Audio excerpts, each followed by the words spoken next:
तो आज मैं आपको एक अनोखी रहस्यमय कहानी सुनाऊंगा। अगर आप चैनल पर नए हैं तो अभी सब्सक्राइब कर ले तथा कहानी पूरा देखें। अंत में एक अनोखा रहस्य छुपा है। धन्यवाद। तो सुनिए। बहुत समय पहले की बात है। समुद्र मंथन के पश्चात जब देवताओं और असुरों के बीच अमृत के लिए संघर्ष समाप्त हो चुका था, तब स्वर्गलोक में एक अत्यंत चतुर मूर्तिकार रहता था जिसका नाम शिल्पसेन था। उसे अपनी कला पर इतना अभिमान था कि उसे लगता था वह पत्थर में भी प्राण फूंक सकता है। उसने देवताओं की कई प्रतिमाएं बनाई थी, लेकिन उसके मन में एक इच्छा थी, सृष्टि के संहारक महादेव की एक ऐसी प्रतिमा बनाना जिसे देखकर स्वयं महादेव भी चकित रह जाएं। शिल्पसेन कैलाश पहुंचा और वहां उसने भगवान शिव को अपने ध्यान में लीन देखा। शिवजी के गले में सर्प, जटाओं में गंगा और मस्तक पर चंद्रमा का वह दृश्य देखकर शिल्पसेन ने अपनी छेनी हथौड़ी उठाए और एक दिव्य शिला पर वार करना शुरू किया। वह दिन रात काम करता रहा।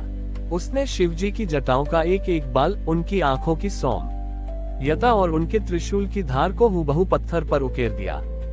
जब प्रतिमा बनकर तैयार हुई तो वह इतनी जीवंत थी कि कोई भी उसे देखकर धोखा खा सकता था। शिल्पसेन गर्व से भरकर महादेव के सामने खड़ा हो गया और बोला, प्रभु देखिए, मैंने आपका एक ऐसा रूप निर्मित किया है जो कभी नष्ट नहीं होगा। मेरी यह कला अमर है। महादेव ने धीरे से अपनी आंखें खोली और उस प्रतिमा को देखा। उन्होंने मुस्कुराते हुए कहा, शिल्पसेन, तुम्हारी कला अद्भुत है, परंतु क्या ये प्रतिमा वह कर सकती है जो मैं करता हूँ? शिल्पसेन ने चकित होकर पूछा, प्रभु, पत्थर की प्रतिमा भला क्या कर सकती है?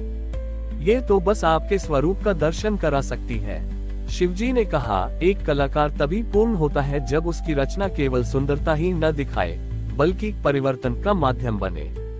ये कहकर महादेव ने उस प्रतिमा के हृदय स्थल पर अपना हाथ रखा। अचानक वह कठोर पत्थर की प्रतिमा धड़कने लगी और उसमें से निरंतर करुणा की लहरें निकलने लगी। उस प्रतिमा की आंखों से अश्रु बहने लगे। शिल्पसेन घबरा गया और पूछा, प्रभु, ये पत्थर रो क्यों रहा है? महादेव ने उत्तर दिया, शिल्पसेन, तुमने इसकी देह तो सुंदर बनाई, पर इसमें संसार का दुख महसूस करने वाला हृदय नहीं दी। या एक सच्ची कला वही है जो दूसरों के कष्ट को देखकर पिघल जाए। पत्थर को सुंदर बनाना आसान है, लेकिन पत्थर जैसे हृदय में करुणा जगाना ही मेरी वास्तविक कला है। शिल्पसेन का सारा अहंकार उसी क्षण टूट गया।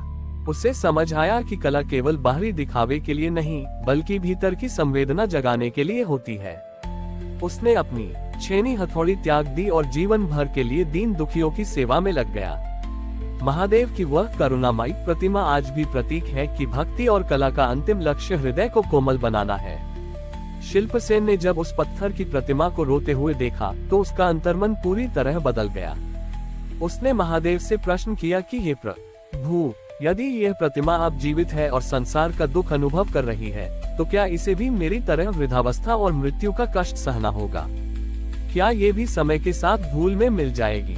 महादेव ने मंद मुस्कान के साथ कहा कि शिल्पसेन, जो जन्म लेता है उसका अंत निश्चित है, परंतु ये प्रतिमा अब पत्थर नहीं बल्कि बोध बन चुकी है। इसके आंसू व्यर्थ नहीं जा रहे हैं। महादेव ने अपना त्रिशूल भूमि पर मारा, जिससे वहां एक छोटा सा जलकुंड प्रकट हो गया।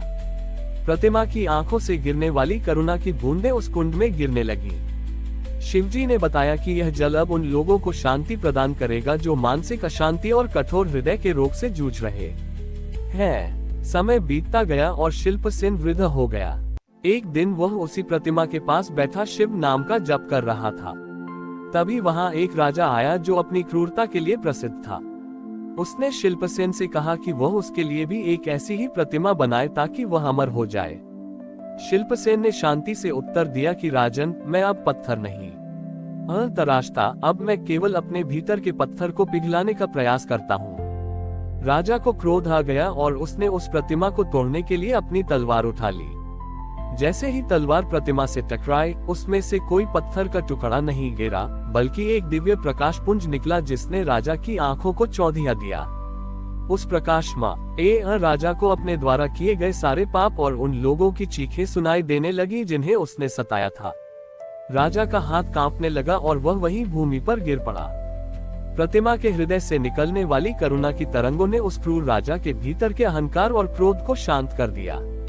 राजा की आंखों से भी पश्चाताप के आंसू बहने लगे। शिल्पसेन ने देखा कि कैसे एक निर्जीव पत्थर से उपजी करुणा ने एक जीवित पत्थर जैसे मनुष्य को बदल दिया था। महादेव का वह कथन सिद्ध हो गया था कि वास्तविक सृजन वही है जो दूसरों का हृदय परिवर्तन कर सके। अंत में शिल्पसेन ने उसी प्रतिमा के चरणों में अपना शरीर त्यागा और उसकी आत्मा महादेव के नाद में विलीन हो गई। हमारी और भी आध्यात्मिक एवं अनोखी कहानियां देखने के लिए हमारे चैनल पर जाएं तथा धार्मिक एवं पौराणिक अनोखी कहानियां हमारे चैनल पर है। कृपया जाके देखें तथा हमारे चैनल को सब्सक्राइब करके रखें और वीडियो लाइक जरूर करें। धन्यवाद।